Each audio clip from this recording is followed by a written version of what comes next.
podcast is sponsored by our Patreon. Head over to patreon.com/feelings over facts podcast and subscribe to our Patreon to support the podcast.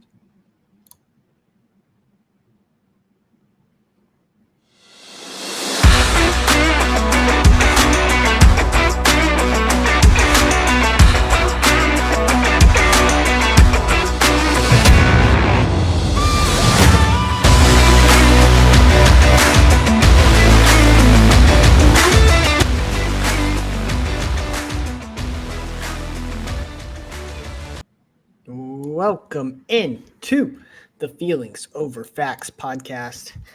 I'm your co-host, Zach Simmons. Here my co-host, Daniel Jones, a.k.a. DJ. DJ, how are you feeling? Feeling pretty good. How about yourself? Doing well. Can't complain. Here for another week to talk about sports with my incredible co-host. So things could not get much better. But we have a lot to get to today. So we are going to go ahead and get right to it. But first, if you're not yet subscribed to the Feelings Over Facts YouTube, head over there and give us a subscribe. We are narrowing in on 65 subscribers, as well as the Feelings Over Facts Instagram and TikTok. We post a lot of shorts on there, so go ahead and give us a follow on there as well. All right, first, let's go ahead and get to what missed today. That was really loud. I apologize for that. Let's go ahead and get to what missed today's show. What missed today's show? Jared Goff, quarterback of the Detroit Lions, gets a fresh new 4-year, $212 million extension for the Detroit Lions, locking him up for the next 4 years with big money. So shout out Jared Goff. That trade between the Lions and the Rams is starting to look more and more every day in the Lions' favor with how good Jared Goff has played, as well as all those picks that they've gotten that have turned out to be good players. So it's starting to look more and more like the Lions have won that trade. I guess the Rams aren't complaining too much because they got the Super Bowl, but yeah. So Rams are in nice shape too, though. Yeah, they are. They are still in very good shape.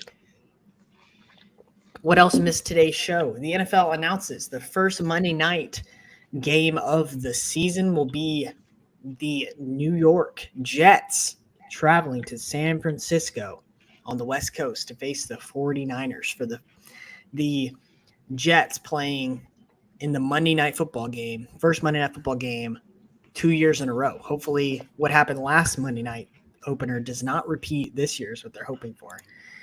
You honestly cannot believe that after how traumatic that last Monday night opener was for the Jets, that they scheduled them again to be the Monday night opener, which is kind of crazy. As well as the very first game of the season is confirmed to be Chiefs versus Ravens, an AFC Championship rematch, giving the Ravens a chance to get their revenge on the AFC Championship last year. And finally, what missed today's show? Bronny James attends the NBA Draft Combine ahead of this year's NBA Draft coming up here in just a few weeks, honestly. So be interested to see if he actually does get drafted. All right, DJ. We have a lot to get to today. As we know, the NBA playoffs have been happening this past month, and there's been a lot of ups and downs throughout this NBA playoff. Lots of teams doing as good as expected, a lot of teams not doing as good as expected. I just wanted to have a little bit of a segment here up top in the podcast to talk about a few things that have surprised us thus far in the NBA playoffs. So DJ, I'll let you go ahead and kick it off. What in the NBA playoffs has taken you by surprise? Some things that haven't gone as expected for you. Well, for me personally, I think you can't ignore how good the Timberwolves have been playing, especially in the first two games of that Nuggets series in the second round. They looked like a completely better team this year, completely different team that just came out and kind of smacked them in the face. And now, reality has kind of set back in as we expected. But, I definitely can see this game going, 7 games, and it's going to be a dogfight, Yeah. I think. I can't really tell you who's going to come out on top between the two because I can see a scenario where both can happen. And it's kind of like a good thing because this T-Wolves team, I didn't say I would say they're about a year or two away from being a true contender. But I mean, if you go up and grab it when you can, I'll shut my mouth and say, "Cool, you're ahead of schedule." So that's just it's been very impressive how they've played. Now, like I said, the last two games have kind of come back down to earth and kind of seen the Nuggets as for what they are, as the defending champs. And we knew they weren't going to go anywhere. We knew this wasn't going to be a sweep. We knew this wasn't going to be easy. So no surprise how everything is going so far. Yeah, fair enough. Yeah, the Timberwolves have definitely shocked me, no doubt. I did not think that they would dispatch of the Suns the way that they did. I think that I actually may have picked the Suns to win, and the Timberwolves swept them. So that has been extremely surprising for me. One of the most surprising things so far in the NBA playoffs is the ascension of Jalen Brunson and the New York Knicks. The New York Knicks have been, in my opinion, combined with what you were saying with the Timberwolves, the most surprising team in the playoffs. I thought that the Knicks were extremely well coached. I thought that the Knicks had a lot of players that were very good hustle players, and I knew that Jalen Brunson was good. But from what I've seen for the New York Knicks this postseason, they're starting to look like an actual contender in the Eastern Conference, like a team that I think could actually give Boston a legitimate fight if they were fully healthy. Now, the way that Tibbs has been coaching with playing his best players nearly all 48 minutes every single game is starting to catch up with them because they're starting to get injuries. Jalen Brunson has an injury. They already have a few players that are down with injury with Julius Randle and with Bogdanovich. So that style of just playing all of your best, like there's a reason that teams don't play their best players the entire game. Like whenever what's a good example? Whenever Taurean Prince subs in for LeBron James, they're not making that change because Taurean Prince is better than LeBron James. You have to sit your best players at certain points in the game to keep them fresh to reduce injury. Tibbs is kind of ignoring that, and he's seeing the repercussions of that, and they're starting to get injuries. But regardless, the Knicks have been extremely surprising for me, and I think that they still, even with it being 2-2, have a very real, great possibility to beat the Pacers. And then I give them a shot, at least, a puncher's chance against the Celtics to beat them and make it to the NBA Finals. So the Knicks have been extremely surprising to me, and Jalen Brunson as well. I thought that he was a good player. This playoffs, he's been a great player. He's been on a historic run. He scored 4 games in a row of 40 points or more. The last person to do that was Michael Jordan. So he is absolutely been tearing it up this postseason, and he's teetering on that line of me of being an actual superstar within this league. So I didn't think that the Knicks their best player could be Jalen Brunson and they could actually be a championship contender, but he's starting to prove me wrong in that. So that's been extremely surprising for me. So that's one of the to hit on what you were saying with Tibbs. He's had this problem before back in Chicago when he was coaching the Bulls. Similar things happen, and he kind of felt the repercussions of it. Same thing in Minnesota, where I think that he overworks some players. And don't get me wrong, I'm not saying that you need to sit everybody, because I do think that load management is somewhat bad for the game in general. But I especially here in the playoffs, you have to play your best players as much as you can. So it's a rough area, but Tibbs has been known for this before, so this isn't that surprising. Yeah. That's true. It's a style of coaching that he is a fan of, and he sticks to it. So there's a few things that kind of surprise this so far in this postseason. In the same vein as talking about the NBA playoffs, I kind of wanted us to discuss a little bit. There's a few rising stars within the NBA right now. We're seeing a lot of the older guys kind of phase out, and a lot of this new, younger brand of the NBA start to phase in. I feel like this is a year where we may be able to look back in 5 or 6 years and say that's the year where the NBA really turned to a new crew of stars within the NBA. You have Steph Curry, who didn't even make the NBA playoffs. So Kevin Durant gets swept in round one. LeBron James out in 5 games in round one. Those are the 3, in my opinion, biggest NBA stars of the last decade. And we're seeing that after round one, none of them are even in contention to make their conference championship game. So we're starting to see this new guard of NBA players make their way into the light within the NBA. So my question kind of is, which of these young stars do you think has the most to gain from a championship? Because one of these guys, in my opinion, is going to win the championship. And that is Jason Tatum, Jalen Brunson, Luka Doncic, Jokic, and Anthony Edwards. One of those 6 guys, their team is going to win the championship. So, I don't know, who in your opinion, or I can go first, either one, has the most to gain from a championship? My personal opinion, I think it's Jason Tatum, and here's why.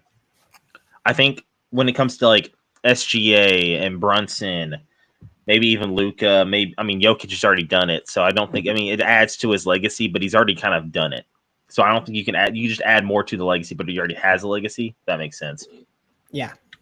When it comes to Ant, I think that with Ant and SGA, they're probably there earlier than people thought they're going to be. That is my belief. Yeah. Then, when it comes to Brunson, I think people never saw that coming.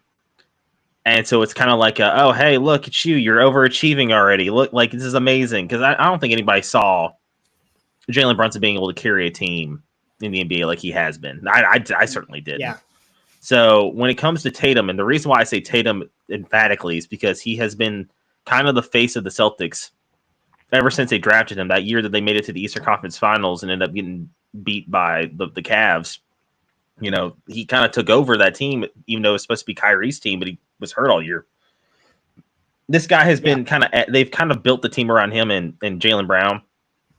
I think this is he has to try and get this as fast as possible, because if not, they're going to have to kind of retool. And I think this might be the best team that he has had around him as a unit since he's been in Boston. And those periods do fade out, and it does happen. They went and traded Marcus Smart away and brought in Drew Holiday, gave him a big contract. They went and got Kristaps. This is them going for it, and I think you don't need to squander those opportunities. He has to take a chance here, and if he does not get this, and eventually he'll eventually have to go ring chasing if he never wins a title in Boston. I definitely see that happening. But I think that this is his best team. This is the opportunity he needs to jump on it. So I would say Tatum. Yeah. Not a lot of arguments for me with the Jason Tatum. It would be really cool to see him win a championship, because he's come so close for so long now. They've been in the Eastern Conference Championship, 4 years in a row? 5 years in a row? They've been in the Eastern Conference Championship, I feel like, for a while. So it would be cool to see them finally break through.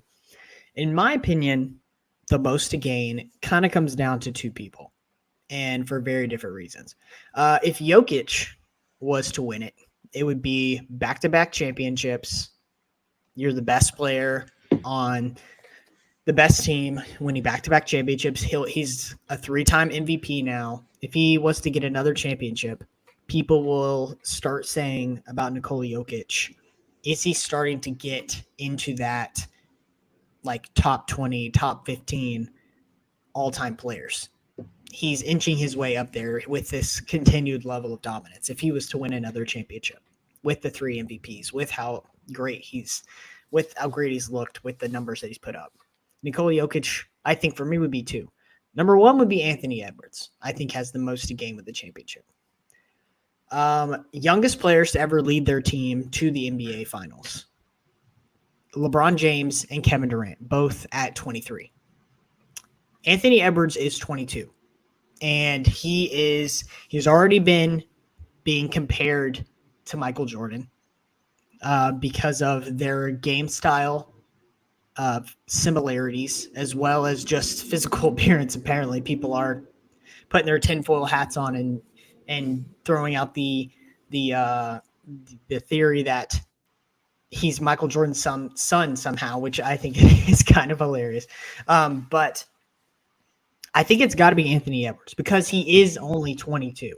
And if he was to lead his team to a championship at 22 with the just visually astonishing play style that he does have, because it is so similar to Michael Jordan, people will start escalating him towards the top of the top. Like he could, with the championship this year, I think he could immediately take the throne as best player in the world if he was to win a championship this year, with the way that people are talking about him, with how young he is. So I think it's got to be Anthony Edwards in my opinion. I think that they have a pretty decent chance of it. I mean, what we see with some of the other players is it could be a similar situation to like Giannis. Like Giannis won a championship, and everyone was saying Giannis is the best player in the world. Nobody's going to be able to take that crown from him. And then they got bounced in the first round the next year, and then they got bounced again in the first round this year. And people are saying Nikola Jokic is the best player in the world. With every other player on that list, I think that none of them are going to be able to take that crown as best player in the world, other from Jokic if their team wins it. But I think that there is a strong possibility that Anthony Edwards could, if he was to lead this team to the championship. And there is the component of a lot of the best players in the world: Giannis, Luka, Jokic. They're all foreign players. Anthony Edwards is American-born. And for America to once again have that claim to having the best player in the world, I think would be extremely huge. So for me, I think it's got to be Anthony Edwards. All right, let's move on from the NBA to our next segment. DJ, why don't you kick us off with the question for this one with the MLB. All right, so this year, this might be our first MLB conversation of this new season. So exciting stuff! The MLB season is underway.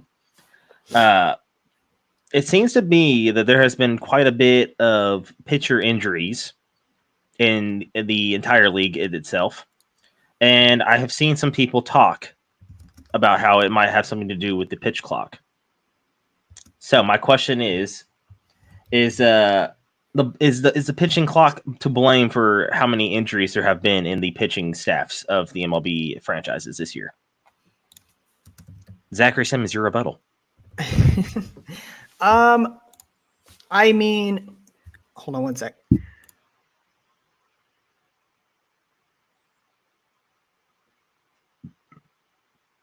Zach is coughing and dying at the same time, so it's okay. I about died right there. Sorry about that. Didn't want to cough right in the mic. I think that there is a very real argument to say that it could be to blame, because there has never been, correct me if I'm wrong, there's never been a legitimate pitch clock in the history of the MLB. It's always been kind of an unspoken rule. Yeah, it has been not really an unspoken rule. Just you take your time as a pitcher. You can kind of decide for what you want and make your pitch. The reason for it is because of the pace of play. They're trying to up that because of retention and how everybody nowadays has zero retention for anything that takes a while. Yeah, that's fair. Sorry, choked on my water a second ago. I think that there's a very real argument to say that it is causing these injuries. I mean, because if you think of it in any other sport or just working out in general, if you take what you're doing at an extreme velocity and extreme like power, and you increase the reps and you increase it, the number of times, like if somehow the NFL changed a rule that made it where, I think this is similar but not the same, where players were getting hit more often, where running backs were getting hit more often. Like they made it where teams had to run the ball a certain amount of times, where they had to run it 30. I don't know. I'm just thinking of an extreme example where they were forced to run the ball 30 times a game. The NFL came out with that rule.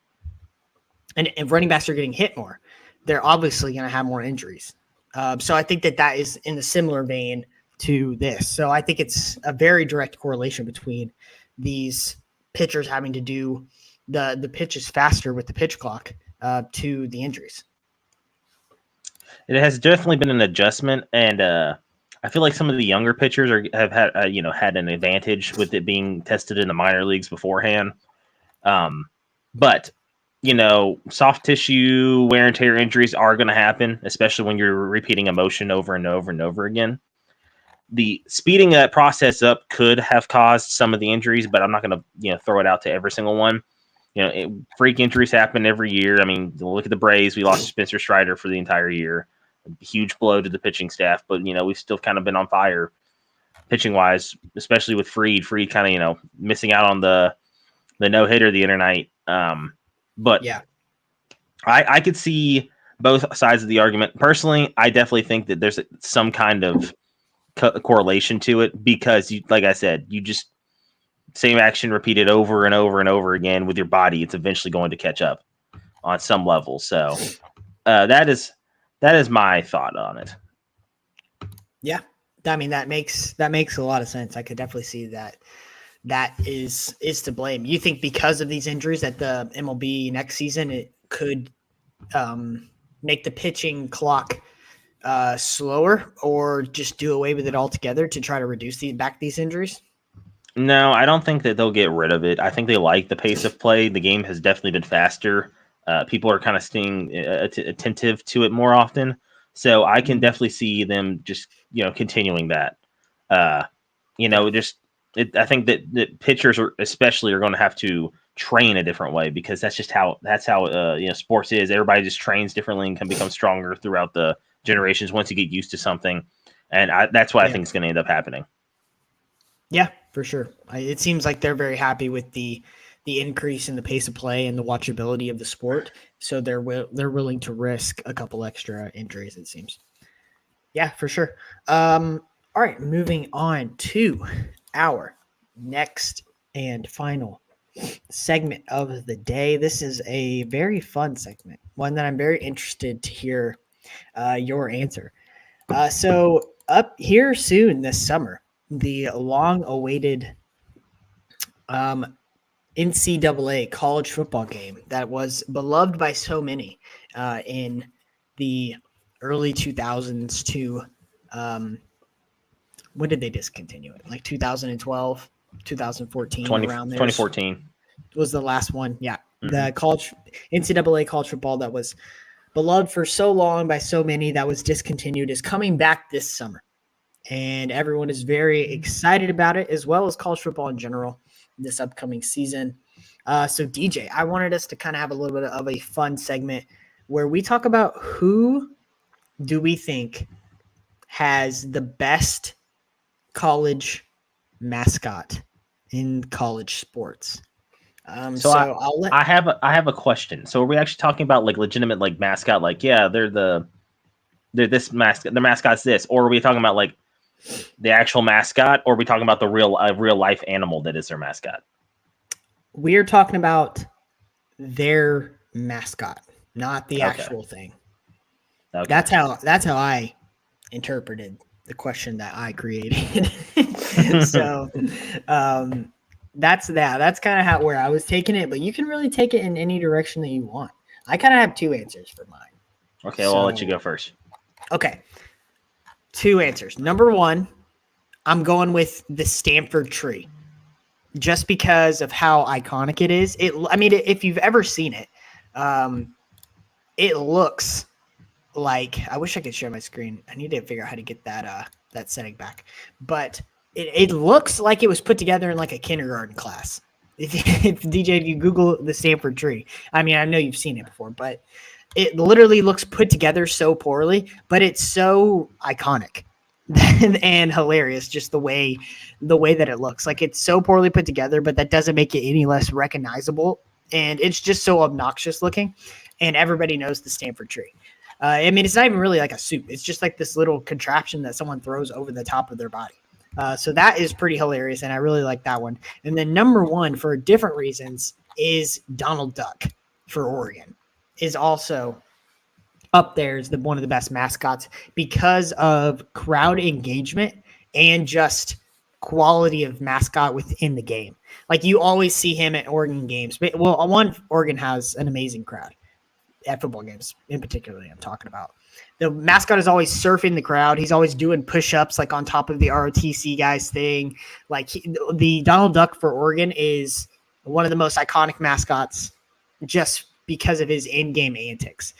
So for that reason, I'm going with him. And then just from like recognizability and just hilariousness, the Stanford tree is also up there for me as one of the best. Okay. So one of mine, I doing it because of quite just massive hilarity, mainly because of in NCAA football 14 and in all the NCAA 14s, they had, or football games, they had a game mode where you could play football with them as a mascots. And I will tell you, there are some hilarious ones watching them run around their field, but my favorite one has to be Otto the Orange, Syracuse's mascot. It's a big old ball of orange just running around. That one just cracks me up every single time I see him because it's literally just an orange running around, and it's hilarious.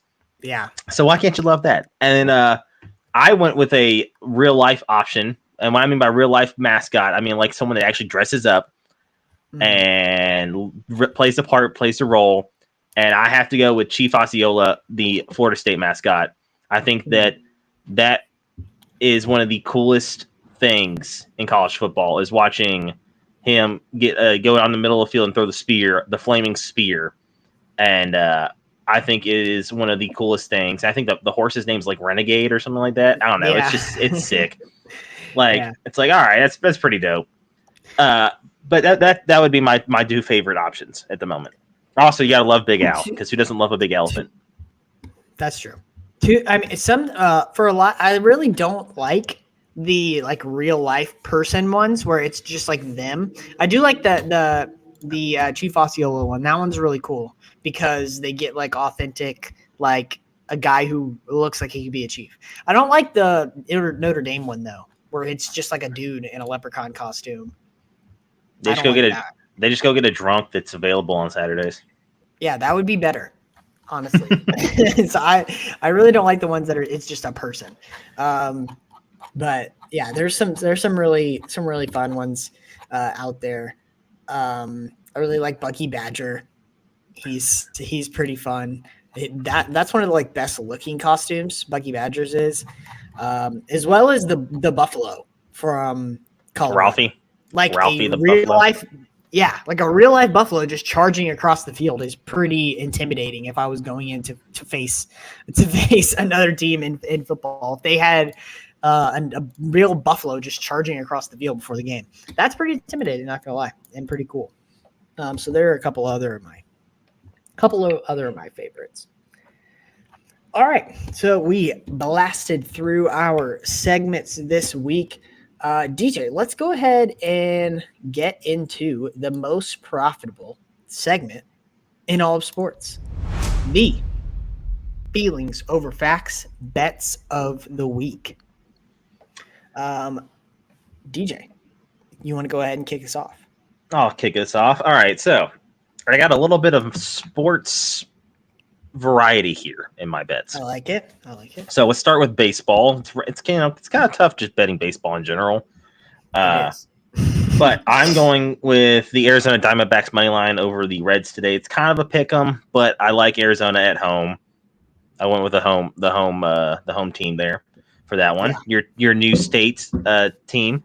You gonna go check out a Diamondbacks game when you can? I would love to. I've heard that they're a lot of fun, that they have cheap beers, and I'm a fan of that. So It's also air conditioned, which you live in Arizona, which is literally the yes, devil's crotch. You can't really have a sporting event in summer in Arizona if it's not inside. So they really thought good about that one. That's true. Okay, so my next one, I'm going to hockey. This one is they're on the road. I'm going with the road dog. I'm going with Vancouver Canucks to upset Edmonton tonight. If I'm not mistaken, that would make it, I think, would advance Vancouver to the next round. If I'm not mistaken, nope. They'd be up 3-1 if they win tonight. So massive game, big game there. And then my final bet of the week is I went with over on points for Karl Anthony Towns. I think that if they're going to have any chance to beat the Nuggets tonight, which they pretty much dang will need. This is a must win for both teams, honestly. Right. Try and take back control. His over under is at 19.5. I think he gets at least over the 20 points or more. I think the Ant's going to need him too, because I think Ant will get his, but I think he needs another running mate. And why not Cat? Cat was pretty bad in the last game. So he was, and I expect a bounce back. So I'm going with Cat 19.5 over. Okay, I like it. Good picks. I went with a little bit of variety as well. I did 2 NBA and 1 Prim bet for this weekend. So the last Prim week, Championship Sunday. I went with the New York Knicks -2.5 tonight against the Pacers. I think that we saw the Knicks were pretty beat down and broken in their last game.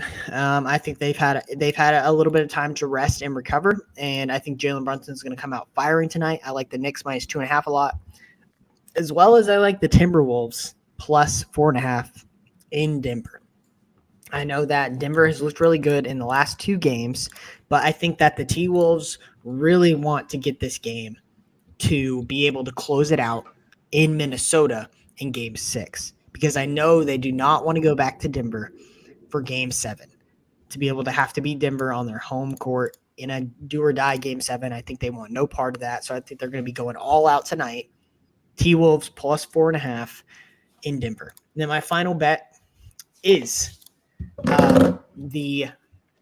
Newcastle to money line. It's +135. They are facing Brentford, who has absolutely nothing to play for, and Newcastle still has a chance to get in the top 8 and get a Europa spot. And I think Newcastle is just a much better team than Brentford. I think that they have a chance to win this game pretty easily. It is at Brentford, but I still like Newcastle in this game. +135 for them feels pretty good in a game where Newcastle has something to play for and Brentford does not.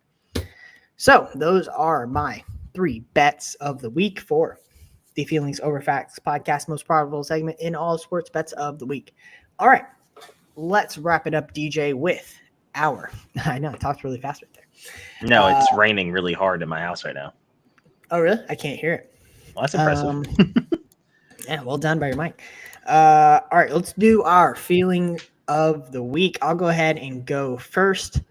My feeling of the week is if the Boston Celtics do not win the championship this year, they have to blow it up. I understand they won 63 games. They're the number 1 overall seed. But this road to the championship for the Celtics is one of the easiest that they're going to ever have the opportunity to get to the NBA Finals.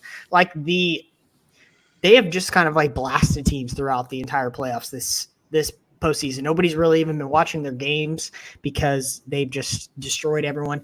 Round 1, no Jimmy Butler. Round 2, Donovan Mitchell's been in and out of the Cavs lineup. They're about to gentlemen sweep the Cavs. It looks like they already gentlemen sweeped the Heat. They could be a Knicks team limping into the Eastern Conference Finals after a lot of injuries that they'll get to face to be able to make it to the NBA Finals. So they're having the easiest road possible. I think they're like minus 140 to win the championship right now, and we're not even to the Eastern Conference Finals yet. So if the Celtics don't win, if they don't make it to the championship, this would be a historic collapse by a team. If they don't win it, though, I think that they really should blow it up, because obviously this Jason Tatum, Jaylen Brown combination is just not. It just isn't getting it done. So that's my feeling of the week. Solid feeling of the week. Thank you. All right, my feeling of the week. It's not really a feeling of the week. It's a 10-year feeling. Okay. Since 2014, we have waited. Waited and waited and waited and prayed to the video game gods above that NCAA would come back. And in 2 days, we get a complete release and a new trailer of said video game that we have waited 10 years for. Mm-hmm. So let me just say this. Anybody that owns a business and you have a man that's a massive college football fan, or a woman, I'm not discriminatory, you need to let them off for about a week and not get onto them. If you are married or in a relationship and that person's a massive college football fan, honey, I'm not married to you for a week. Everybody, I see everything online that talks about, oh my God, Taylor Swift came out with a new album. You need to break up with me so I can go listen to it in the shower while crying. Same thing, except it's way better. Yeah. My feeling of the week is that the United States of America will rejoice in this game as long as it doesn't get EA'd. If it gets EA'd, we're screwed. But Yeah, I have faith. Possible. That's my feeling of the week. That's a great feeling of the decade. Sounds like. That sounds so weird saying that too. Yeah. Feeling of the decade. We went to we were still seniors in high school when that game came out. Yeah, it's crazy. That's such a beloved game. It's waited this long for them to remake it. Like, they could have been making so much money from it, and they just, I don't know. They're about to make so much money from it, so I don't think that they'll be okay. Yeah, EA is not going anywhere. All right, but great feeling of the week. All right, that is today's episode from the Feelings Over Facts podcast. Again, if you are not yet subscribed to the Patreon and would love to support the podcast, head over there to patreon.com/feelingsoverfacts podcast and give us a subscribe, as well as subscribe to the YouTube. Go follow and like the Instagram and TikTok from the Feelings Over Facts podcast. I'm your co-host, Zach Simmons. He is my co-host, Daniel Jones, a.k.a. DJ. Good morning and good night. Tell somebody you love them.